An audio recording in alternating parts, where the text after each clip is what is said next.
joined us. We are in Woodmead today, just north of Johannesburg, and this is the venue for the latest in the series of New Age business briefings brought to you by the SABC and today sponsored by Transnet. And we're taking a look at the issue of xenophobia. You would have seen it, the word doing the rounds in our newspapers recently. We've seen shops owned by foreign nationals being targeted around Pretoria and also in South Johannesburg, areas such as Rosettenville.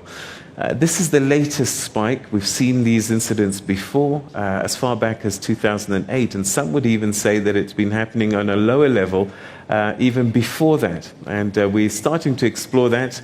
Is it just xenophobia? Is it just a fear and a dislike or a hatred of foreign nationals? Or are there socio-economic contributing factors to this equation?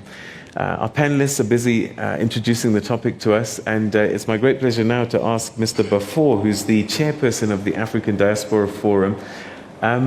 So in many ways, as the diaspora, you are representing those foreign nationals that have come into South Africa for one reason or another. When you see these attacks happening, Mr. Apleni says that South Africa is not xenophobic and that there's a deeper issue going on here. Is that what you see? Look, Peter, I think the majority of South Africans are not xenophobic.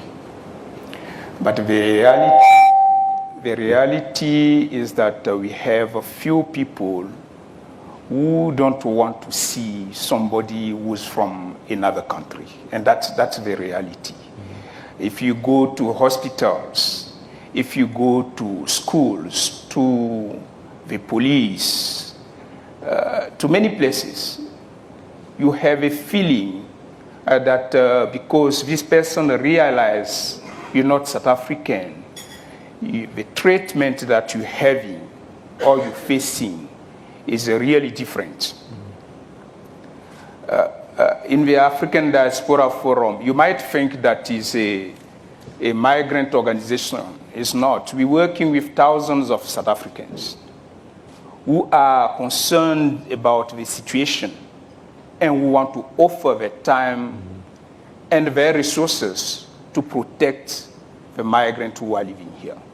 And we want to use this opportunity to thank the thousands of South African citizens who are doing that. So you're suggesting that whilst sometimes we're focused on the attacks and the physical violence, that the xenophobia may be happening just in the way that people are being treated in their daily interactions at various points? Yes, I mean, you see, this issue is, unfortunately, is always debated whenever we have an outbreak. But that's why I fully agree with my sister Engi when she says we should always work on social cohesion. Okay. South Africa, for coming from so far, where people were living in isolation, where people were living just because of the color of their skin, and now a new phenomenon, which is you have to associate yourself with people who are coming from another country. I think there is some work to be done. Unfortunately, we only talk about social cohesion when we want our speeches to look good. Okay. We write it down.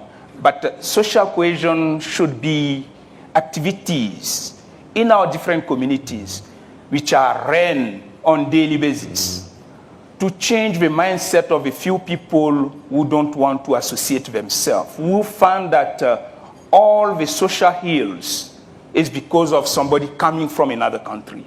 But our challenges and the reality that we are living is how people have decent houses, people have clean water, electricity, how they send their children to school.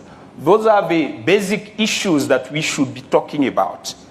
Okay. When you have leaders like the mayor of Johannesburg, who think that because I don't know how to deliver to my community which elected me into power, then I can shift the focus. Blame scapegoating, blame the migrant community so that people forget that they have the basic needs to focus on. And then I can use that to hide myself. And that is completely out of order. Okay. We are calling upon leaders to be more responsible and know what they're saying.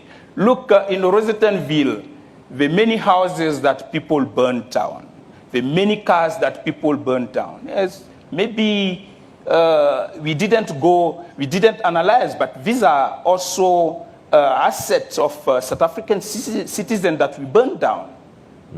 And for the mayor now locking himself and entertaining what he's saying and doesn't want to retract it and be arrogant, doesn't assist the community. The community elected you because they want you to change something. Didn't the mayor issue a statement, though, recently, I think a couple of days ago? The statement is a piece of paper. Unfortunately, maybe the person in the township who was watching TV didn't read your statement. Okay. So be careful before you do it. All right. Yeah. Okay, Mayor Sarah, your Foundation of Human Rights, you know, some people would say that we work, kind of do the same thing as the South African Human Rights Commission, but I know that you're under the auspices of the Department of Justice in many ways, and that's kind of where your origins come through. You're with the migrant program, so how does this conversation kind of gel in your environment? Thank you, Peter. Persons affected by issues of race and xenophobia, who are migrants and refugees, which are the topic of the day, are a vulnerable group. At the Foundation for Human Rights, we broadly support a range of initiatives to promote constitutional rights, awareness, and education. Rightly so, Peter, you indicated that after we entered the democratic era, we came with the Constitution in 1996, and 2 years later with the Refugees Act, recognizing that people have always been in migration. So as a country, we wanted to legislate that.